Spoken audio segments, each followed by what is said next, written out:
Satreskrim Polres Cimahi masih menunggu hasil tim forensik Polda Jawa Barat atas 2 kerangka manusia yang ditemukan di sebuah rumah di kawasan Desa Tani Mulya, Padalarang, Kabupaten Bandung Barat. Usai olah tempat kejadian perkara pada Selasa kemarin, Satreskrim Polres Cimahi mulai menyelidiki banyaknya tulisan yang berisi curhatan di dinding rumah TKP. Penyelidikan tulisan ini untuk mengungkap penyebab pasti kematian ibu dan anak yang sudah menjadi kerangka. Sebelumnya, polisi membawa sejumlah barang bukti dari TKP untuk dijadikan bukti petunjuk mengungkap kematian Ibu Indah Hayati dan putranya Elia Immanuel Putra. Pada saat kita melaksanakan kegiatan oleh TKP, di sekitar rumah, tembok-tembok itu dipenuhi dengan tulisan-tulisan terkait dengan permasalahan yang dihadapi. Namun tentu saja kita masih menunggu hasil dari proses penyelidikan rekan-rekan dari Reskrim untuk bisa memastikan apakah tulisan yang ada di tembok sama dengan tulisan yang dibuat oleh korban itu sendiri.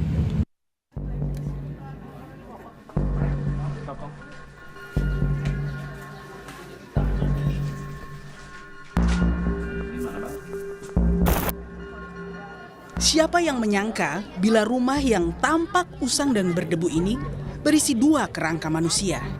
Apalagi di depan rumah yang berlokasi di Kompleks Perumahan Tani Mulya Indah, Kecamatan Ngamprah, Kabupaten Bandung Barat ini tertera keterangan dijual. Hingga akhirnya pada Senin 29 Juli saat sang pemilik rumah Mujoyo Chandra hendak memeriksa kondisi rumahnya, ia sudah menemukan sang istri Iguh Indah Hayati dan putranya Elia Immanuel Putra sudah menjadi rangka. Menurut polisi, Mujoyo yang meninggalkan rumah TKP ini pada tahun 2015 terakhir berkomunikasi dengan sang istri pada tahun 2018. Menurut keterangan dari saksi yang kita duga suaminya, itu bahwa yang bersangkutan meninggalkan rumah dari semenjak tahun 2015. Kemudian sempat berhubungan melalui telepon itu pada tahun 2018. Semenjak 2018 sampai dengan ditemukannya kerangka ini, mereka sudah tidak berkomunikasi kembali. Dalam olah TKP, ditemukan banyaknya tulisan panjang di dinding rumah. Sebagian besar berisi ungkapan kekecewaan sang anak kepada ayahnya. Surat untuk Mujoyo, jangan buat janji kalau nggak bisa nepatin janji. Katanya mau bayar aku sekolah, tapi semua itu dusta. Aku hanya minta uang sekolah, tapi kau seperti itu. Katanya, raihlah cita-citamu setinggi langit, tapi kau tidak dukung aku dengan biaya sekolah. Maafkan aku tidak bisa jadi anak yang sempurna, karena tidak ada manusia yang sempurna. Meski tulisan-tulisan ini menjadi bukti petunjuk, polisi masih harus mencocokkan keaslian tulisan di dinding dengan di buku yang ada di TKP. Memang awal-awal dalam tulisan itu sekitar rumah tangga ya, perselisihan, kemudian adanya rasa kecewa, semua ada di dalam tulisan yang berada di tembok di sekitar rumahnya. Jadi sedikit demi sedikit kami mengumpulkan bukti-bukti yang ada seperti tulisan yang ada di tembok, kemudian kami pun mencari pembanding dari buku-buku yang ada di sana, sehingga nanti kita bisa membandingkan apakah tulisan yang ada di dalam tembok itu sama dengan tulisan yang ada di dalam. Tak banyak informasi mengenai kondisi ibu dan anak yang diketahui para tetangga. Menurut tetangga di sebelah rumah korban, sang ibu yang bekerja di usaha catering tak jauh dari rumahnya dikenal sangat tertutup. Nggak pernah ngobrol. Nggak pernah. Terus udah kayak yang menghindar gitu kalau ketemu kalau mau keluar ada orang lewat masuk lagi gitu. Enggak, kalau ketemu juga dan nggak ketemu nggak papasan. Kalau lewat saya di dalam ada lewat itu kan lihat dari dalam saya jahit lihat keluar ada lewat. Sore lewat lagi gitu, pagi aja sama sore. Kini, tim forensik Rumah Sakit Sartika Asih akan terlebih dahulu memastikan benar tidaknya identitas kerangka manusia yang ditemukan adalah Indah dan Elia putranya. Tak hanya itu, tim forensik juga akan memeriksa apakah ada tanda-tanda unsur pidana dialami korban. Tim Liputan Kompas TV.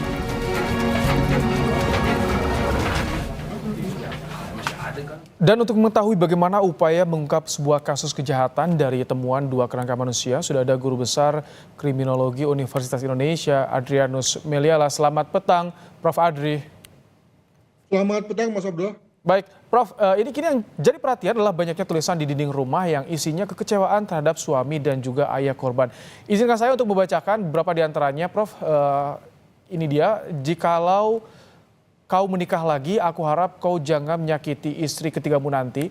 Aku lihat kau sudah meminang istri baru lagi kan? Kemudian ada juga surat untuk Mujoyo, jangan buat janji kalau gak bisa nempatin janji. Katanya mau bayar aku sekolah, tapi semua itu dusta. Aku hanya minta uang sekolah, tapi kau seperti itu.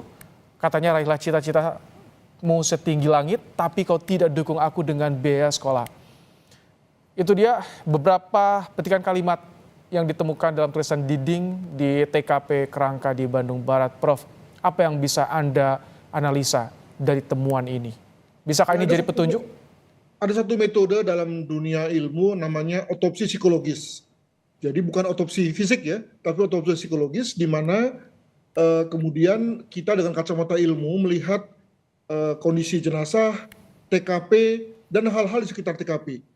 Nah, lalu kemudian kita ambil kesimpulan tentang apa yang terjadi, kita kaitkan dengan kita cocok-cocokkan ya dengan apakah ada kerusakan, apakah ada orang terakhir masuk, apakah ada rekam jejak digital, macam-macam lah begitu, untuk kemudian kita sampai pada kesimpulan sebetulnya apa yang terjadi pada hari-hari terakhir atau bahkan menit-menit terakhir dari sang korban begitu.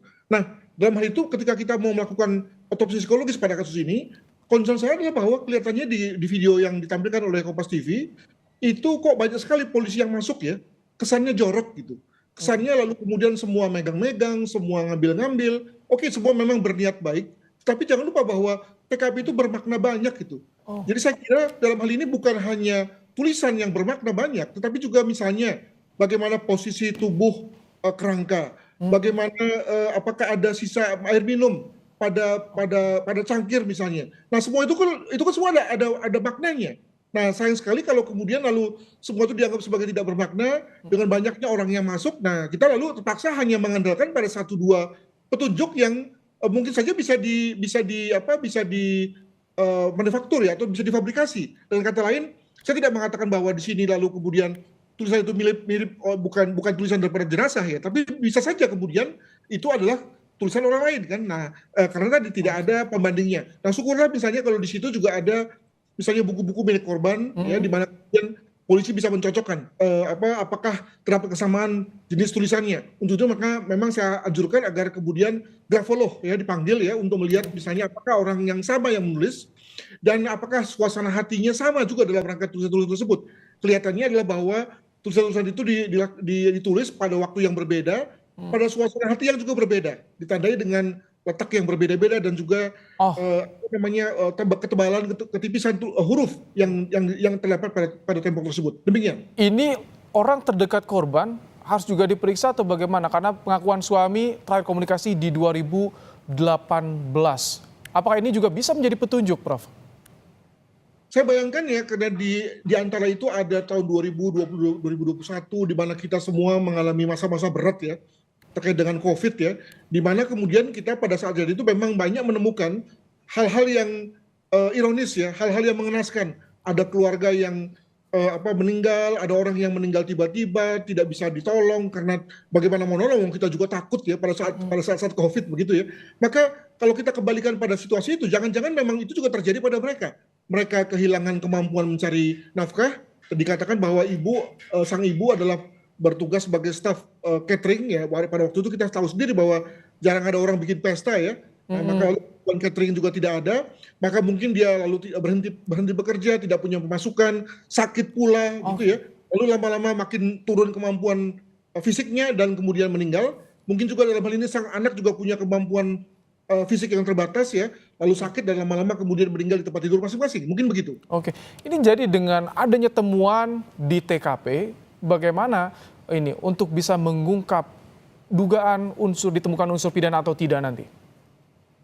Ya, yang paling bisa dianggap sebagai unsur pidana adalah 2 hal. Pertama, adanya kerusakan pada gerbang, pada pintu, pada jendela, biasanya nggak ada ya. Dan yang kedua adalah jika nanti ditemukan dalam pemeriksaan forensik ya, pemeriksaan tulang belulangnya, apakah ada indikasi kekerasan pada tulang. Saya katakan pada tulang karena tentu daging sudah tidak ada, sehingga tidak bisa lagi kita melihat apakah ada lebam pada tubuh korban.